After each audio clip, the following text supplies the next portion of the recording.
Assalamu alaikum Iqbalians. We are here for science lecture class 8th. Today it is our 19th lecture on science and our topic is energy change in chemical reaction कि energy जो है कैसे chemical reaction में change होती है और उसका इस्तेमाल जो है हमने पढ़ना है। तो in order to know about the nature of the chemical change in various reactions के केमिकल चेंज में जो है जो उसकी नेचर को जानने के लिए जो है we need to know about the change in energy of the substances के जो सब्सटेंसेस में एनर्जी है वो किस तरह चेंज होगी। The energy of the substances is a particular amount of energy, ये ख़ास किस्म की एनर्जी होती है due to which the structure of the substance remain stable, जिसकी वजह से उस सब्सटेंस का जो कायम रहना है वो होता है। A substance under goes a chemical change और केमिकल रिएक्शन। केमिकल चेंज या केमिकल रिएक्शन में जब कभी भी कोई सब्सटेंस जाता है व्हेन जो है when it's energy is change, जब उसकी एनर्जी चेंज होती है, जब उसकी एनर्जी को चेंज करेंगे एक फॉर्म से दूसरी फॉर्म में लाएंगे, क्योंकि ना तो एनर्जी को पैदा किया जा सकता है और ना ही इसको डिस्ट्रॉय किया जा सकता है। It can change from one form to another form. The change in energy of the substances take place by absorbing और releasing heat of light. Heat है, लाइट है, जो है या तो हीट की सूरत में वो एनर्जी अब्जॉर्ब हो रही होगी या रिलीज़ हो रही होगी। कोई भी सब्सटेंस में जब उसमें केमिकल तब्दीली आती है तो या तो वो जो है उस केमिकल तब्दीली को परफॉर्म करने के लिए एनर्जी अब्जॉर्ब करेगा, या फिर ये होगा कि उसको उसको केमिकल जो उसमें चेंजिंग आ रही है उससे क्या होगा कि वो एनर्जी को रिलीज़ करेगा। On the basis of the change in energy, chemical reaction classified into two types। दो टाइप्स में जो है इसको हम जो है डिवाइड करते हैं। और तो वो कौन कौन सी टाइप्स हैं यहाँ मैंने जो है लिखा हुआ है। Exothermic reactions. अब एक्सोथर्मिक रिएक्शन क्या होते हैं कि ये ऐसे रिएक्शन होते हैं जब ये टेक प्लेस होते हैं तो इनके दरमियान एनर्जी जो है वो रिलीज़ होती है, एनर्जी क्या है पैदा होती है। तो ऐसे अनासिर ऐसे सब्सटेंसेस या ऐसे एलिमेंट्स या ऐसे कंपाउंड्स जब दोनों उनको आपस में रिएक्ट कराया जाता है तो उनसे अगर एनर्जी रिलीज़ हो रही है, पैदा हो रही है, तो उसको हम एक्सोथर्मिक रिएक्शंस का नाम देते हैं। इंग्लिश में इसकी डेफिनेशन लिखी हुई है, exo means outside and therm means heat. Exothermic reactions are those reactions during which heat is given out. Heat जो है वो पैदा होगी तो उसको जो है हम एक्सोथर्मिक रिएक्शन का नाम देंगे। और इसके साथ जो है दूसरा जो है वो एंडोथर्मिक है। ये ऐसे रिएक्शंस होते हैं जिनको टेक प्लेस होने के लिए जो है क्या होता है हमें एनर्जी की ज़रूरत पड़ती है। मकसद है कि एंडो मीन्स इनसाइड और the reaction during which heat is absorbed are called endothermic reaction का नाम देते हैं। अब मैं इनको एग्जांपल से जो है मैंने लिखी हुई यहाँ पर, मैं एग्जांपल से आपको इसकी वजाहत करना चाहता हूँ। अगर आप देखें तो मैंने यहाँ कार्बन और ऑक्सीजन, लकड़ी और ऑक्सीजन को जब आपस में मिलाया तो कार्बन डाइऑक्साइड गैस बनी और उसके साथ हीट जो है रिलीज हुई। अब इसी तरह दूसरा जो है जब मीथेन गैस को जलाया गया तो ऑक्सीजन की मौजूदगी में, क्योंकि ऑक्सीजन की मौजूदगी में ही ये चीज़ें जलती हैं, अदरवाइज़ जो है जो बर्निंग प्रोसेस है वो नहीं होता। तो ये कार्बन डाइऑक्साइड और उस पानी और उसके बाद हीट भी बनी।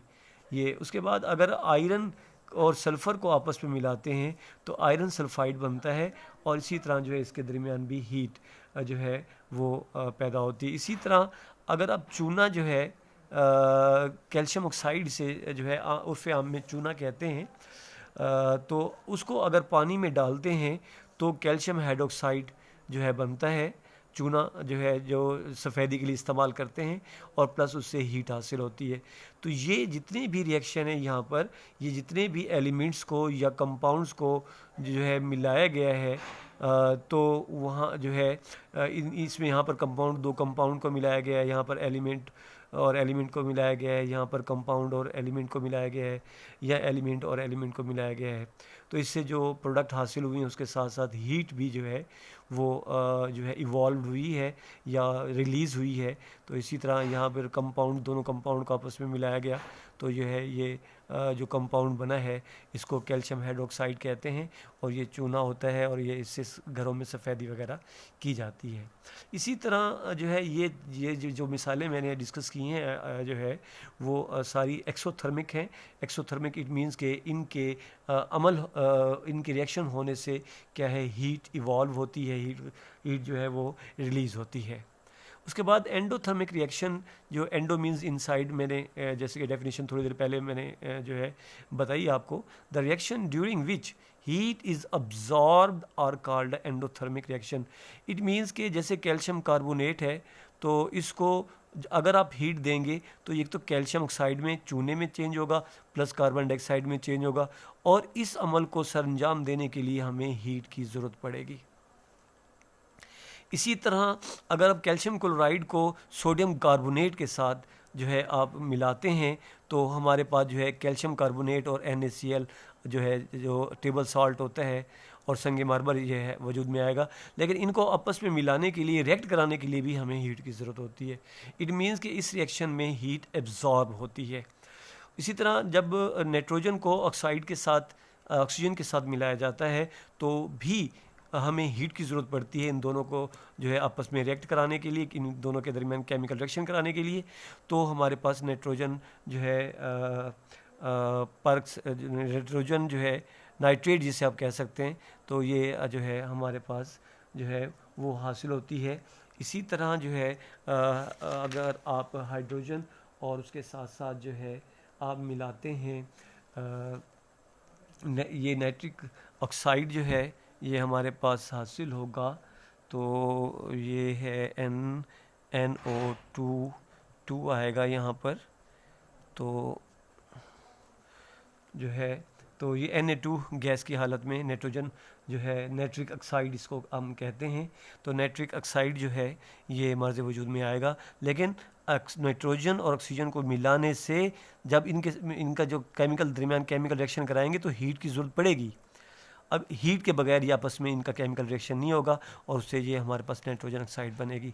इसी तरह हाइड्रोजन और आयोडीन को जब मिलाया जाएगा तो उसको मिलाने के लिए भी हमें हीट की ज़रूरत पड़ती है, जिससे हाइड्रोजन आयोडाइड जो है हमारे पास जो है मर्द वजूद में आता है। ये यहाँ पर जी गैस हालत में होगा, यहाँ गैस हालत में होगा, गैस हालत में होगा, ये सॉलिड हालत में होगा, NaCl जो है जो है इक्विस सोल्यूशन की हालत में होगा।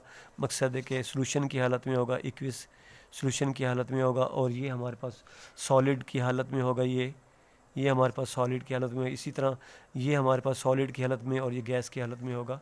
तो यहाँ पर G या S या इक्वस जो है लिक्विड जो है उस हालत में ये जो है ये AQ जो है लिक्विड को ज़ाहिर करेगा, और जो है G यहाँ पर गैस हालत को ज़ाहिर करेगा, उसकी जो पोजीशन है। यहाँ पर S जो है वो सॉलिड हालत को ज़ाहिर करेगा। ये थोड़ा सा मैंने जो है आप लोगों को पढ़ाने की कोशिश की है। एंडोथर्मिक रिएक्शन और एक्सोथर्मिक रिएक्शन जो है, मैं इसकी डेफिनेशन दोबारा रिपीट कर देता हूँ कि एंडोथर्मिक रिएक्शन ऐसा रिएक्शन होता है जिसको जो है टेक प्लेस करने के लिए हमें एनर्जी की ज़रूरत पड़ती है, और बाकी मैंने एग्जांपल्स भी यहाँ दी हुई हैं। इसी तरह जो है एक्सोथर्मिक रिएक्शन है, ये ऐसा रिएक्शन होता है जब दो कंपाउंड एलिमेंट्स या एलिमेंट्स को आपस में मिलाया जाता है तो उससे क्या होता है हमें उस कंपाउंड भी नया बनेगा, उसके साथ साथ हीट भी जो है उससे खारिज होगी। तो इसलिए इसको जो है हम एक्सोथर्मिक रिएक्शन कहते हैं। तो इसमें burning is a common example है इसकी। तो आगे फॉसल फ्यूल्स को जलाया गया, ये तीनों के तीनों फॉसल फ्यूल्स हैं। कार्बन हो गया जो है कोयला, आप इसे कैसे कोल कह सकते हैं, और मीथेन गैस है, और आयरन जो है। तो ये इस तरह जो है इनको जलाने से जो है वो हीट हमें हासिल होगी। इसी तरह एंडोथर्मिक ऐसा रिएक्शन होता है जिसको टेक प्लेस होने के लिए हमें हीट की ज़रूरत पड़ती है। मैंने दोबारा रिपीट कर दिया, और इसका होमवर्क आखिर में मैंने छोटा सा लिखा हुआ है, नीचे अगर लाइन पढ़ेंगे तो यहाँ पर अगर आप देखेंगे तो ये लास्ट पे HW लिखा हुआ है, right about exothermic and endothermic reaction with examples. It mean जो लेक्चर मैंने अभी आपको दिया है, ये सारा का सारा लेक्चर जो है वो क्या करेंगे आप जो है वो अपने होमवर्क में लिखेंगे और याद भी करेंगे। उम्मीद करता हूँ दिया हुआ लेक्चर आपको समझ आया होगा और अल्लाह ताला आपका हामी व नासिर रहे। अल्लाह हाफिज़।